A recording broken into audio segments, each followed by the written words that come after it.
Ahoj. V tomto videu vám ukážem, ako môžete zdieľať svoj projekt s učiteľmi po celom svete. Pomáhať ostatným v ich každodennej práci a inšpirovať celú komunitu učiteľov po celom svete stojí skutočne za to. Keď dokončíte svoj projekt, stlačte modré tlačidlo Zverejniť v pravom hornom rohu. Otvorí sa okno na zdieľanie projektov.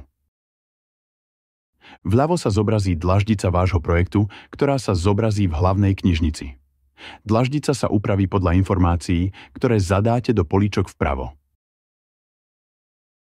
V prvom políčku vyberte predmet vášho projektu.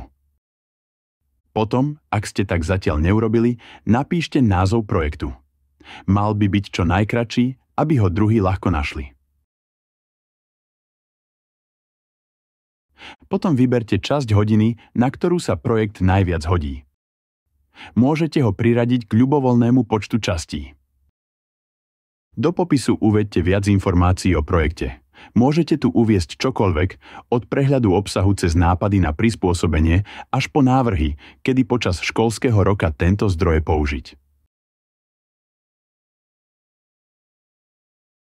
Napokon, okrem jazyka projektu môžete uviesť aj príslušný vzdelávací systém a odporúčanú vekovú skupinu žiakov.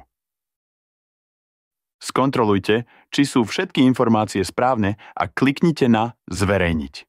Váš projekt je teraz verejne dostupný v knižnici pre všetkých učiteľov. Ďakujem za váš čas. Neváhajte si pozrieť ďalšie inštruktážne videá a preskúmať zaujímavé funkcie Classwise. Do skorého videnia.